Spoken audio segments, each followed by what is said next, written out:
Little do we know that Man United, having both Højlund, a battering young talent striker, provided much needed physical confrontation playstyle, and Joshua Zirkzee, smooth, technical and highly rated playmaking striker. Aside from that, on the bench we have Obi Martin, the former Arsenal graduate, scoring in U18 matches like he was drinking water. Also scored 2 goals in the Hong Kong tour. Man United is in the safe hands. When it comes to striker, no worries needed. Nah, I'm tripping, for real. Man United have been absolute crap in scoring goals despite having one of the best chance creator of Bruno Fernandes, either as a pure luck or pure bad luck, or the lack of refined movement in front of goal. With the intention improving goal scoring department, there was a number of names that was associated with Man United. Furthermore, Højlund in this season had proven not just very ineffective in leading the line, the dysfunction management from the team certainly hurt his confidence to the lowest. Zirkzee on the other hand suffered a heavy abuse early in this season, yet he managed to turn around his form after get used to the pace of Premier League until his injury. With that being said, Man United look to bring in a much needed experienced and certified striker. So in this video, we'll have a look at some of the candidates that was linked to Man United and determine which and might be the most suitable for Man United.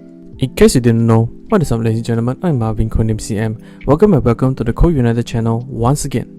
If you in any shape or form stumble into this channel and somehow some way like this kind of content, do please like, share and subscribe to this channel, as each of your precious subscription will be massive motivation for me to upload new content. And don't forget to ring your notification bell for every new upload. With that said, let's get straight into the video. First up, it starts with the more surprising but highly doubtful striker of Benjamin Sesko. Sesko had been heavily linked striker with Arsenal, after in recent timeline also linked to Man United. But Sesko has already in Man United since the last year transfer window before his move from Salzburg to Leipzig. The Slovenian striker since his breakthrough with RB's clubs, noted for his technical brilliance, 2-footer shot taking and brilliant in the air as well. Within this season, he grabbed 21 goals and 6 assists under 45 appearances, rather a respectable number for the 22-year-old striker. Talk about what does Sesko bring to the table and his advantages.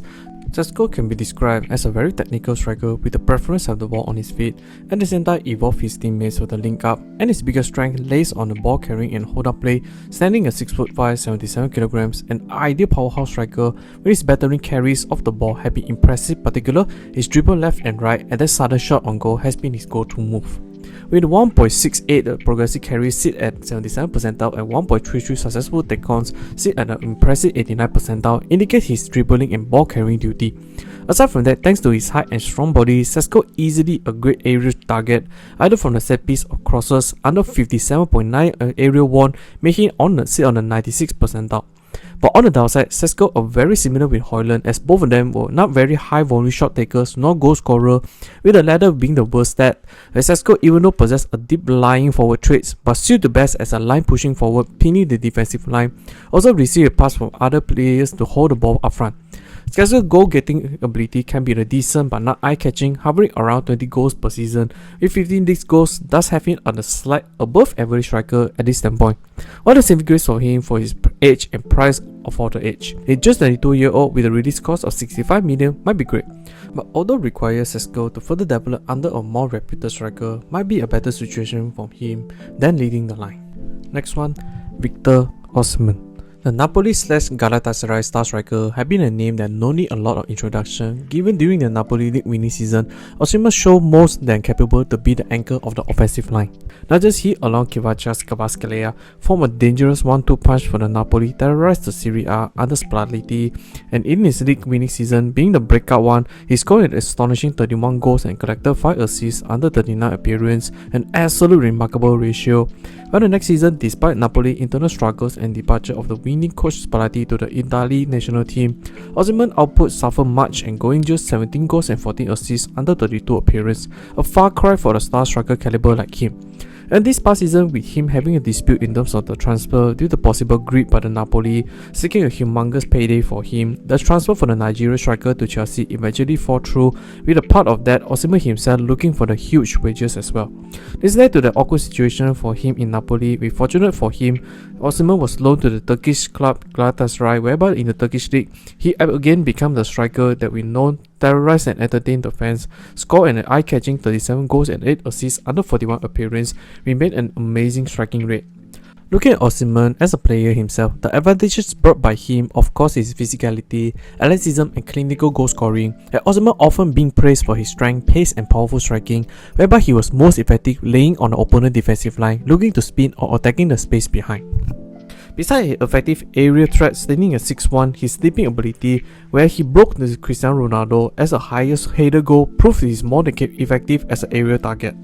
Furthermore, Osimhen's pace allowed him to be a perfect ball carrying either in the front final third to the penalty box, in which according to ABREF really does show stats.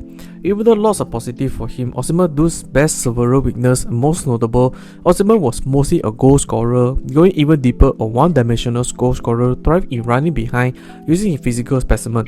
Osimhen was not a striker where could be expected to dig into the link-up play. He is definite could do the job, but don't expect him to be the playmaker, rather he can be horrendous in that department. In short, Osimhen bringing him as a goal scorer will be a much more can be anticipated. Lastly, another victor, but Gyokeres. If you are not living under the rock in the past 2 seasons, this fella brought the Bane-like mass celebration to a trend and is the hottest topic across footballing world with the Sporting. 97 goals and 28 assists in hold up 102 appearances only. These were FIFA and EA game-like stats yet you do in an amateur level. Gyokeres no doubt in these 2 seasons have been a certified goal-getter, no doubt. But his journey to the top was nothing short of fascinating, going in the Premier League, a championship, whereby he has spells with Brighton and Swansea with more success. He made his name with Coventry City, in which in that season, their tactics around a counter-attacking that favoured the Swedish marksman game. His performance eventually signed by Sporting with a surprise Amorim team under 20 million. A fun fact, 30 million was the highest transfer fee for a Portuguese club and mind-boggling would say. Gyokeres under Amorim transformed from a decent championship striker to a now easily the hottest striker in the whole market with unreal numbers. In addition, a memorable celebration.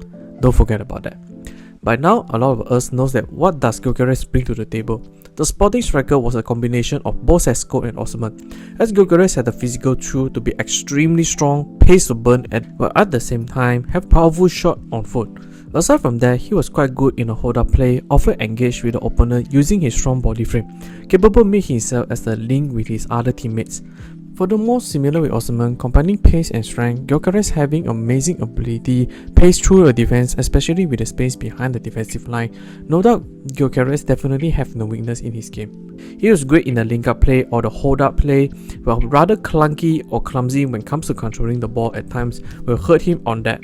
But in the season, he's already improved in that category.